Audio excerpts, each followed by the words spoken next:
We have giant tricycle races with adults on them. The rubber ducky launch, it's like a giant human slingshot that you hurl rubber duckies down a football field with. And the last round, a player has to catch your rubber ducky with like a fishnet on a pole, which is kind of fun. Serious competition, sounds That's like. right. Hey everybody, this is Kyle Sasser with the Great Things Tampa Bay podcast, and this is episode 33. And we're doing another interview this time with Tampa Bay Ian of Tampa Bay Club Sports. And they're definitely doing some interesting things around the area. And basically, if you're looking for any sort of adult sports league, Tampa Bay Club Sports is going to be the place that you hear the most. I did a full episode on my experience with Tampa Bay Club Sports back in episode 15. But this episode, we're actually interviewing someone involved in the back room of Club Sports. Yeah, so they've been working on a project over here in St. Pete called the Rec Deck.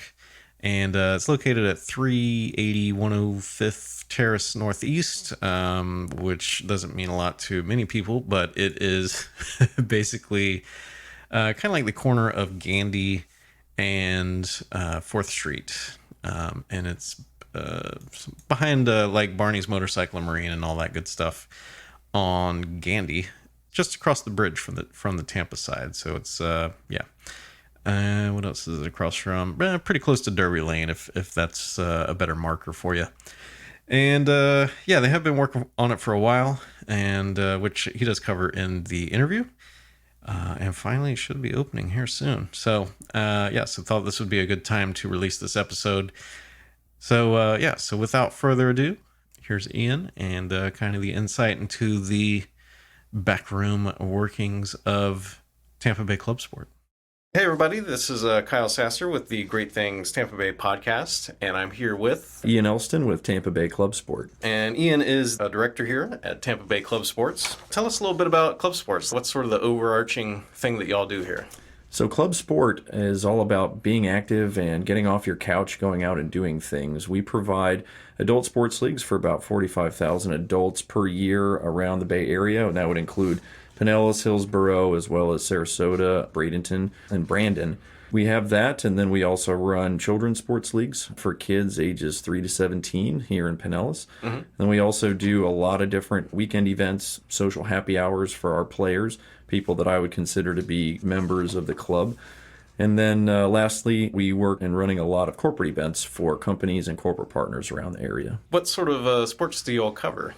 So we have 9 to 10 different sports, depending on what you determine a sport to be. Yep. Our most popular is soccer. We have roughly 10 to 11,000 soccer players per year. Wow. Yeah. Which is a lot of fun. And we play year-round in everything we do, followed by volleyball and softball. Those are our next two most popular sports. Softball is a big one down here, and we probably have just as many leagues in softball as we do in soccer. And then all of that is followed by one of our most popular sports, which is kickball. Kickball is growing in popularity every year. Yep, a favorite. Of course, man. Go back to your childhood again to play. And I've heard some stories from players where it's not just like the lackadaisical kickball. Like there's some serious contenders out there. There are. You really get to see people's inner competitor come out when it comes to any sport, but it's pretty funny when you see it come out in kickball. Yeah, funny stuff. On top of that, we also have golf and tennis, as well as bowling and cornhole, and bar games as well. Awesome. So what level of athleticism do you think that people should have before they sign up with y'all to play in one of your leagues? It really ranges, honestly, depending on what sport you want to play. If you're going to play a more serious sport like soccer or perhaps flag football or softball, I would say that you want to have a good basic concept of the game in some of those instances. We do offer recreational in every sport where you don't really have to have experience in playing it, but in a sport like soccer or in softball, it really helps to know some of the basics just to help with your enjoyment of the game. If you've never played before, it's okay. We have plenty of people that are more than willing to come out and, give you some tips. We actually offer volleyball clinics for people that, Awesome. Aren't necessarily comfortable with playing sand volleyball right away in a group of 4 or 6 people. Mm-hmm. But for the most part, I would just say you want to have a little bit of experience for your own comfort level with some of those more intense sports when it comes to tennis or cornhole or bowling or any of those, you don't need any experience whatsoever. Just a personal story from me. So I joined after the last World Cup. I got really fired up. I was going to be the next Messi at 34 years of age. But basically my athletic level was none. So like I hadn't run, I hadn't done anything. The only time I'd played soccer was like when I was 8 years old. And there's a lot of learning playing soccer between that age and college, which is when most of the players out there have played. But that said, I started off in a recreational league, and it was a rough couple weeks there to get up to speed, both knowing what's going on in the game and also just my fitness level. But extremely rapidly, I got up to speed. And I'd say, honestly, like 4 weeks, I was perfectly good to go. So if you've never done anything, don't let it hold you back, because everyone out there is usually pretty nice. That's impressive. All these leagues are about having a good time. Everyone's got to get up and go to work the next day. Yeah, so. like nobody's going to the U.S. national team. They might, but Some people think they are, yeah, but like that's not what it's about. It's about having fun out there. that's right. But there's always fun and issues out there. It does get competitive and a little spicy, as I like to say.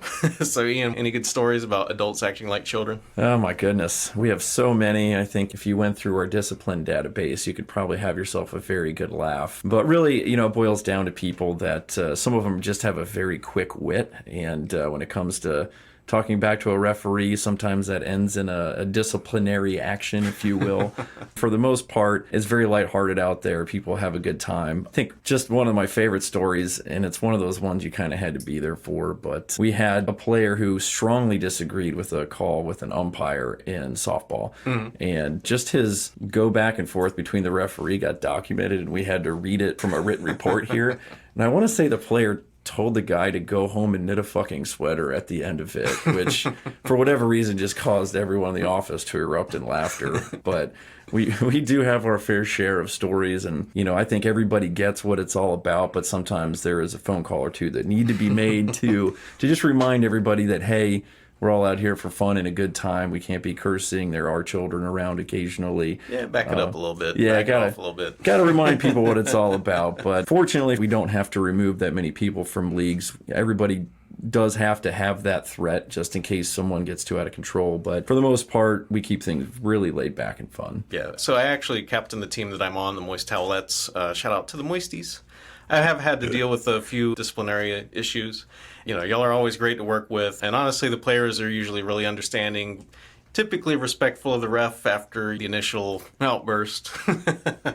I mean, they're refs. You got to give them a little shit. Hey, man, they're there to keep the peace. And if there wasn't a good rapport between them and the players, they probably shouldn't be reffing in the first It's place. true. And that actually brings me to a point, is that y'all do actually lease the fields, and you have paid refs out there. That's right. So there's actually an independent third party out there watching over things and looking over things. As part of what we do and part of the safety precautions, we always have staff on site, coordinators to run the league, to administer the league. There's also always an employee of the city there typically, just to make sure that field lights are turned on, and if there's an emergency, that the city has someone in the know that's around. Yeah. And then, of course, we have our umpires and our referees there to make sure it's a quality game experience. Yep, we've had a couple medical things that came up, and your staff has always been really good with coming out and doing treatment and getting all that stuff sorted out. They go through a lot of training for that, so it's important. So here's my true question, because it's a little pet peeve of mine. Is golf or beer pong actually a sport? Or cornhole, for that matter? Wow. All right. So I'll take the last one that you mentioned. So cornhole. If you would have asked me 8 years ago if cornhole was a sport, I probably would have smiled at you and said no. But I got to tell you, I've become one competitive cornhole player. I was a soccer player for a better part of 32 years. And then, unfortunately, a bad injury forced me to sideline it. So I picked up playing cornhole. I got to tell you, there's nothing more fun than being in a bar with 20 or 30 teams playing. That's basically 40 or 60 people. And everybody is just having an absolute blast. And you got to have a beer in your hand. You play. There's all kinds of strategic moves and throws that you make. Yeah. As far as golf goes, I think it's 100% a sport, because that takes a ridiculous amount of focus to get your swing down. And what was the last one? Oh, bar games. You know, I guess if you're really going to define a sport, it's got to come down to, can you be competitive in playing it, and can it be administered as a competition? And I got to tell you, I've seen some bar games that have played out better than a World Cup in the long run. They're definitely a lot of fun. Some oohs and ahs. Oh, of course, man. That and people cheering, full on cheering. I've seen people cheer on a giant Jenga game that went on like probably 4 rounds farther than it should have, and an entire bar got enthralled by it. It was amazing to watch. Yeah. You know, I'm not trying to disparage golf or the bar stuff. Like, I listen to the Bill Burr podcast as well, and his thing is like, you know, if beer is strongly associated with performance in the sport, you know, so it's like you go to play golf, usually there's beer involved or some cocktails. Cornhole, obviously, flip cup, et cetera, et cetera, et cetera. True. Very true. Have you ever watched ESPN2 before? It's kind of like watching, you know, the movie Dodgeball on De Ocho. That's a bold strategy, Cotton. Let's see how it plays off for him. They actually do have national cornhole championships. What? Nobody drinks at them. I mean, it was on ESPN2 like probably about 6 months ago. That's and crazy. Our website got killed by people that wanted to play cornhole. So yeah, you have your competitive side, I think, in any sport. That's true. It's not flip cup, but they even have like competitive cup stacking. Like, Yes. I've seen videos of this on YouTube. I have. Yeah. I mean, we are always on the hunt for new events, for corporate events, and you'd be amazed how many companies actually have requested speed stacking as an event. Yeah, and the Rubik's Cube, some kid just broke that record I saw, like, ridiculous. Those people amaze me. There's just no way I could ever even light a candle to what they do. Yep. All right. We'll go with their sports then. At least in my opinion. There we go. What one problem do you wish that you could solve right now? Well, I ask that. Usually most people go like world hunger or something like that. More like, is there one thing that you wish that you could do here at Club Sports? I always joke around, you know, when you're coming out of college and you're looking for a career path to follow, I always like to joke around that nobody knows what they want to be when they grow up. And part of that journey is finding something that fulfills you. I was a corporate recruiter when I came out of college, and finding people jobs was very fulfilling for me. But it got a little bit, what's the word when it, you know, it's just the same thing over and over. It's like Groundhog Day. Repetitive. Thank you. So one of the things that I love about Club Sport is that it does offer people the opportunity to get together, to create a melting pot of different ethnicities and people to get together. I think one thing that we're seeing in our country right now is just a real lack of unity and a lot of divisiveness. And sports has always been something that I felt has been able to bring people together. I will say that having my hand in discipline action, there are some people that like to use whatever sport or competition they're in as a way to blow off steam from their workday. Yeah. I'd say it's a safe bet that if some people didn't play in our leagues, there might be a lot of domestic issues that happen because they're not blowing off that steam. Yeah. So it'd be the police handing out the red cards. Yeah, instead of our referee and me having to make a phone call at the end of the day. But I think for the most part, one social issue that I'd love to see addressed would be that unity in America right now. And I think adult sports, as corny as it sounds, I think they're a great way to do that. Yeah, and it's true because like we were talking before we recorded that like once you cross a certain age, you know, like you get out of college, your friends start getting married, it's really tough to like just get out and like throw a game of anything together. It's even hard just to get like 4 guys together to go play golf, or girls for that matter, to go do something.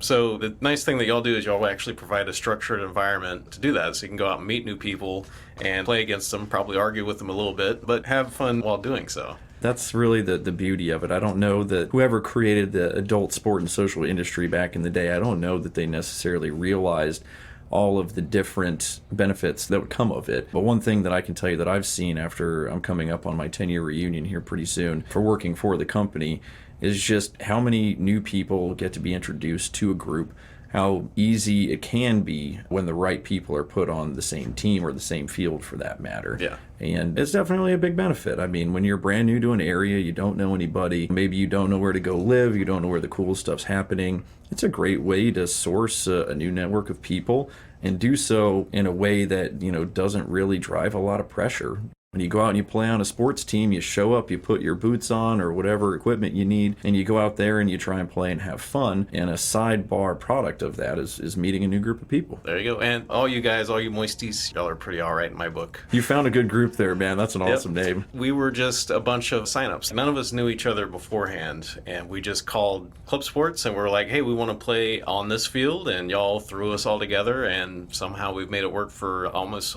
3 years now. I like to call that the free agent sweet story, Yep. man. It's when you have a team full of randoms, which we call free agents, that are signing up individually, and then they get placed on the same team. It's really powerful. It's special to me when it works out well like that. Yeah, it usually works out pretty well. We have those little half and halves, Yeah. like where maybe half the team really likes playing together and the other half decides to hit the reset button and come back trying something different. But for the most part, it works out typically well. So don't be afraid. Just call them up, sign up, or go to the website. Any details you would like to divulge about the next venture coming up for y'all? The next endeavor. So Club Sport turned 21 this past year. So they can drink? Awesome. That's right. We're finally of legal age. The company, we're in our 22nd year now, basically, and we finally found our own commercial venue to buy and have our own space in. Some of the neat attributes of that venue are that it has enough land where we can build a small 5v5, 6v6 artificial turf soccer field Nice. on property. We can build out 2 sand volleyball courts with lighting at night to be able to play. And then we have enough room to open up our own beer and wine bar, which is called the Rec Deck. And it'll be an opportunity for us to completely control the social experience that we want for our players. So we'll be able to host indoor cornhole leagues when it's raining outside. When your games get rained out, you have a place to go in, and we can listen to music, play board games, play a number of drinking games, pop a shot, skee ball, things of that nature. So that's coming up, and hopefully we'll be open in early 2018. We'll be able to play all kinds of different sports out there, as well as manage the leagues that we love to run so much. And location for that? It's right off of Gandy, across the street from Derby Lane. It's actually at 380 105th Terrace Northeast, 33716. I got it memorized already. There you go, you got it. So those of y'all that don't know, it's basically down like Gandy Boulevard. It's on the Pinellas side of the bridge, across from the dog track there, behind Barney's, right? Behind Barney's, yep. So the bridge is not that big of an obstacle, Tampa people. It's not that far. It's only like a mile and a half or something. So just get on the bridge, come on over, and have a good time. Early 2018. Early 2018, it should be in full swing, if not a little bit earlier, but I like being conservative on my opening dates. There you go. Smart man. The name is called the Rec Deck, Right, and I believe the website is recdeckstpete.com. Yep. Yeah, RECDEC, There you go. stpete.com. So anyone who's interested, just open it up here in the podcast that you're watching, or it'll be in the show notes on our website or YouTube or any of that stuff. That kind of leads us into the next question. Where do y'all see yourselves in 5 years from now? Oh man, we've been working on pulling all the good benefits out of the Tampa Bay area that we can for people that are participating. And also on the event side, I'd really love to see some of our events increase in size even more. Right now, we run about 40 or so weekend events a year, not counting corporate events. And when you say events, could you give us some examples of those? We have charity-oriented events like Field Day, where we normally have about 400 or 500 players come out. It's a day of wacky games that they play, but it raises money for one of the good local charities we work with. Past couple of years, it's been Big Brothers, Big Sisters. Yeah, they're good. Oh, they're awesome. And it's just like sort of how you remember in grade school, right? Like Exactly. the events that you have there. So Yep, lots of relay races, dizzy bat, and then some new stuff that's a lot of fun. We have giant tricycle races with adults on them. The rubber ducky launch, it's like a giant human slingshot that you hurl rubber duckies down a football field with, and the last round a player has to catch your rubber ducky with like a fishnet on a pole, which is kind of fun. serious competition sounds That's like. right. You got that stuff, and then you got like the cherry pie hunt, where you got people shoving their face in a tin full of whipped cream and trying to dig out cherries. So Fun stuff. yeah, so that's one side, and then our other side are our typical sports tournaments. So we've got your softball, your soccer, volleyball tournaments where you can compete against people from all over the Bay Area in a 1 or 2 day format. And then we've got something unique in Extreme Mud Wars, 9 mud-filled pits that you go head-to-head against other teams in, which is a lot of fun. It also raises money for charity. And then we have our social events. So you have players' parties, your championship parties where champs get to drink free. Yeah, we have not made it to one of those yet. well- But soon we will get our Tervis Cup. That's right. We'll get you there. We'll get you there one way or another. And then we have pub crawls and socials like that. And then we have our outdoor events. I think you and I were talking about this before we started recording, but we pulled out just under 2 tons of trash from Wheaton Island in one of our cleanup events that we had. And that involved a big sandbar party with Tampa Bay Fun Boat and Miller Miller Lite and Leinenkugel who were a part of it. Nice. So it was fun. We got to clean up nature around St. Pete and then go out on a party barge and go hit the sandbar and have a good day with fun and games. Always good times with that. So the next 5 years, you're looking to maybe do a few more of those special event sort of things? Definitely to build them up. We have a great following for social events. We've done New Year's Eve parties for the last several years. But I'd love to get those events bigger and larger and offer more opportunities for our participants to have fun. Additionally, we'd love to get into, possibly doing food festivals and things of that nature, just to kind of round out our portfolio on events. There's a ton of stuff that goes on around here. Oh, yes. It's Tampa, St. Pete. There's something to do every weekend, I swear. There really is. And that's kind of the beauty of the area, though. I mean, St. Pete and Hillsborough, Tampa Bay in general, has been blowing up for the past 10 to 12 years. Mm-hmm. It didn't always used to be like that. No. I remember it used to be real sleepy, especially over in St. Petersburg. That's right. It used to be referred to as God's waiting room back in the day. I used to work over here just up Roosevelt, like 99 to 2000, and there's not much. No, I mean, now downtown is just blowing up, and you've got the Edge District, and you've got what I refer to as West Central that's doing really well. Yeah. Like, I know a lot of you Tampa people don't make it over here that often. St. Petersburg is basically built with, like, restaurants, shops, and other cool stuff like that, all the way from the downtown waterfront, 3 or 4 miles down Central Avenue, like all the way out to 19, basically. So it's like you can spend a whole day just going in and out of those shops. It's really impressive. Have you done the artwork tour to look at all the murals down there yet? Does Pedal Pub count? Hey, Pedal Pub totally counts. I actually get to do one of those next Sunday. I can't wait. Sweet. That guy's killing it too. He's on my radar he's going to be on a future interview. He's doing crazy good. I interviewed the dog bar owner a few weeks ago. He said that they have 12 to 14 pedal pubs through there every weekend. Like every Saturday. They're insanely busy. I mean, we did one for someone's birthday that's a longtime player for us, and we had an absolute blast bouncing between the breweries, and we did end up at the dog bar. That was one of our last spots to go. And it's a good spot. Yeah, it's a really, really cool location. I mean, they have that, and they have Salties out in Gulfport. There's actually a dog bar in Charlotte, too, so he's got both those locations. There's some things rocking and rolling down there. But yeah, St. Pete's blowing up. It's turned into a really cool town. It is. And Ian is a native, so he would definitely know. I was born and raised here, so it's been interesting to see it go through its growth phases. What success do you feel personally is your favorite or has had the most impact on your life? With Club Sport, it's kind of hard. I can't claim any of Club Sport's success as my own, but we have had some really cool partnerships that have come about that have enabled us to do some neat things. We're a part of a national industry association, and with that comes collaboration with over 70 different sport and social clubs throughout the United States.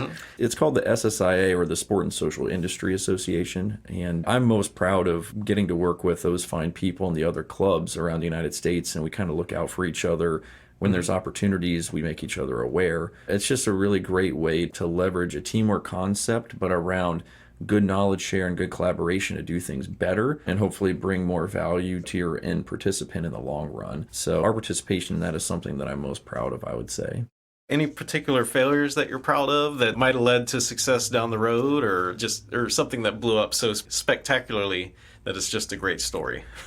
So I will say another one of our cool partnerships that kind of led to, and I'll only speak about personal failures because I can't really speak to the rest of our employees here in the company, but we ran Corporate Sports Fest for a good 9 to 10 years. And when I say we ran it, Dave Ballman, who owns that event, he subcontracted us to run tug of war, cornhole, and volleyball. And so really, really cool event out on St. Pete Beach where they get 5,000 plus corporate people. And Dave said, hey, you guys do such a great job of running this. How would you feel about, franchising it and taking it to another market? And we, of course, jumped on that opportunity, but I was mainly in charge of it. Yeah, it was a pretty spectacular failure on my part, unfortunately. Just had to do with coming in and setting a date at the wrong time. When you work with corporations, they have a certain budget period in order to earmark dollars for an event or for participation in an event, and the timing just wasn't right. We ended up not being able to run the event in the market that we were going to, and so I ended up being on the hook for a decent chunk of change. I want to say it was something around $20,000 for a partnership that we established down there. But it was really funny. The partner actually ended up letting us come down there and applying those dollars to another event that we ended up running. And so it was a failure on my part. We learned a lot from it, but at the same time, those dollars didn't go to waste, which is a good thing. Yeah. Organization, logistics, and like project management are things that a lot of people think are ridiculously easy or should be, but get really complicated really quickly.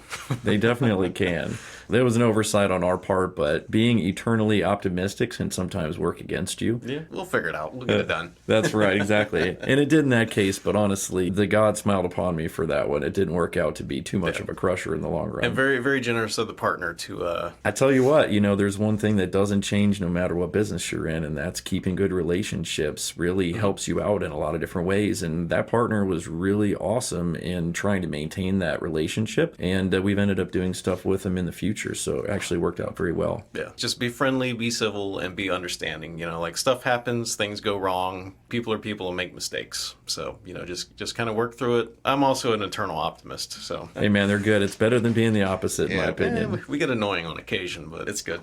What's the one thing that you wished that I would have asked you today? Oh man. Oh yeah, that one's tricky. that one's real tricky.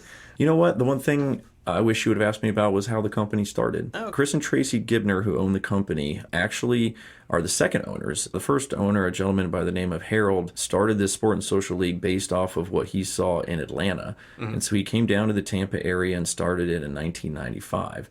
After a while, Harold and his wife, I believe, were about to have their first child, and I think his wife kind of nudged him a little bit and said, hey, you're about to have your first kid. It's time to grow up and get a real job. And at that point in time, Chris and Tracy had actually been placed on the same soccer team. She came over from Texas and Chris moved back down from Ohio. And so here this couple was placed on the same soccer team. Didn't know anybody. They're brand new to the area.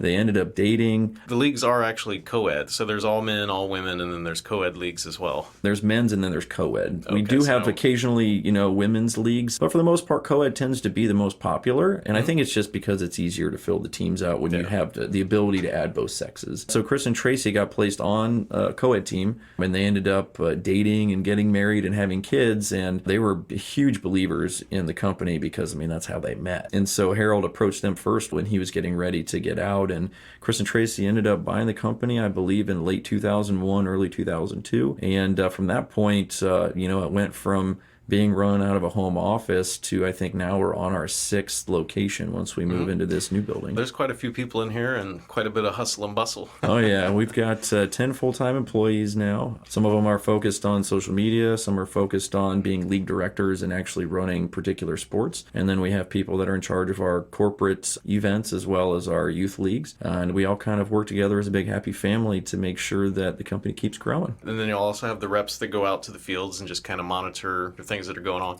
Yeah, you mentioned logistics. You didn't mention staffing. That's always a tough one to keep up with.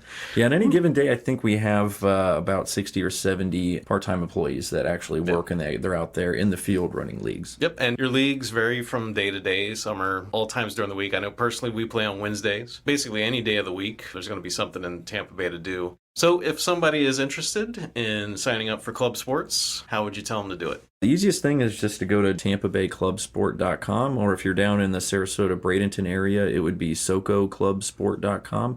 Check the leagues out. If you have trouble finding a league that's a good fit for you, then just call the office. We're pretty good at being able to direct people, and we kind of have a list of questions. We'll go down through, which night's available, what times can you play between, what sports are you most interested in?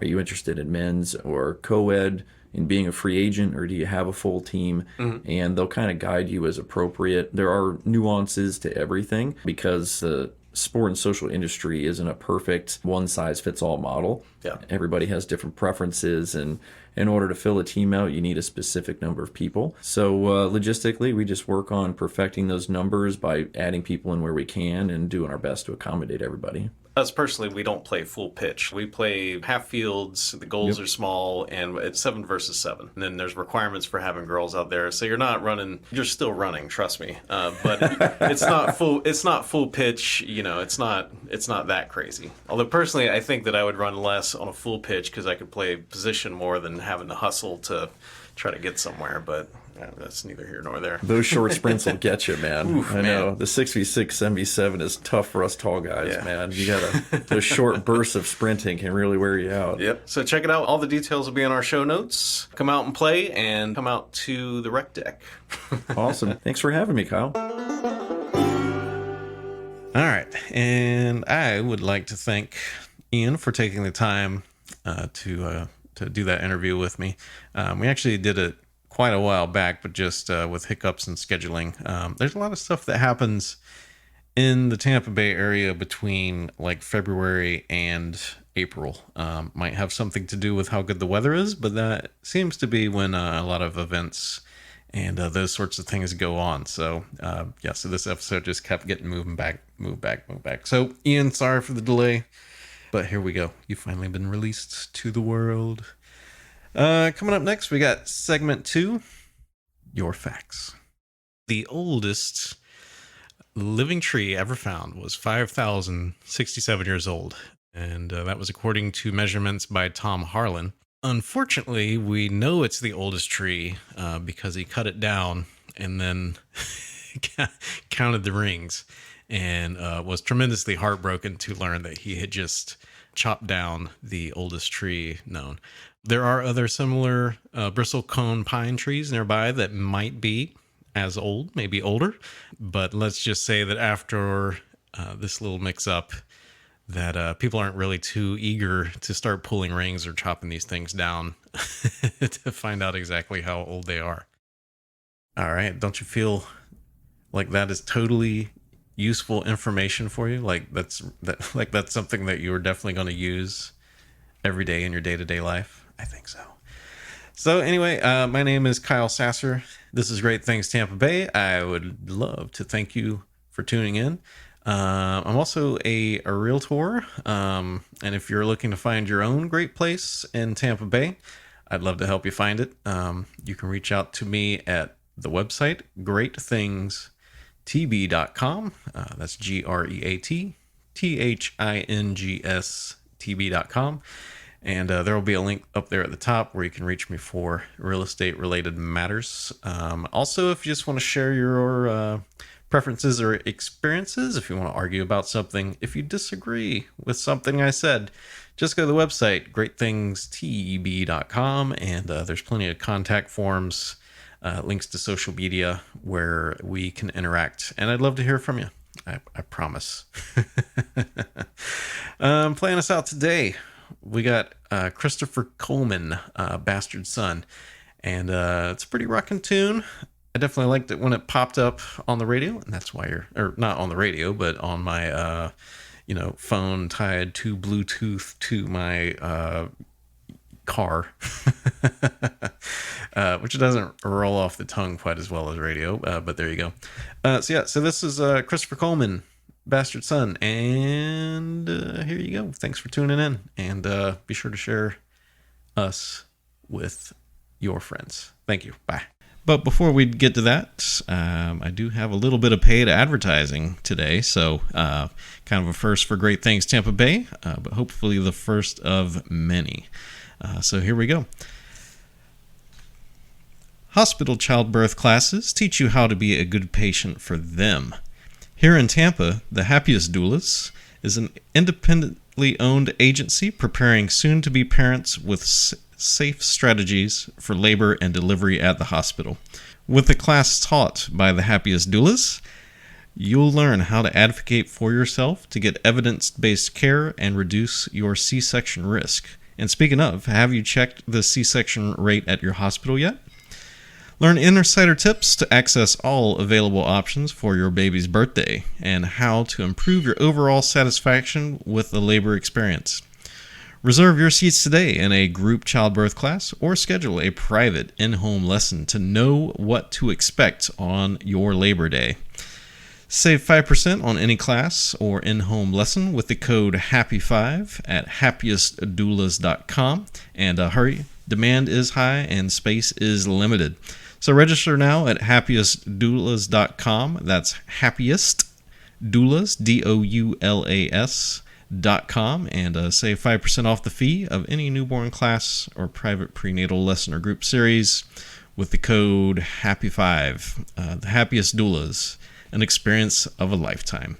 So funny enough, my wife and I, we were recently talking about doulas and stuff like that. So it is kind of a little bit of an interesting coincidence that the advertisement is for the happiest doulas this week. We are going to have links to their website as well as the promo code in our show notes. So if you weren't sure on the spelling on some of that, just go to the show notes and the links will be there. And again, thanks to the happiest doulas for trusting Great Things Tampa Bay with your advertising. So if you know somebody that's in the process of birthing a human being, check them out.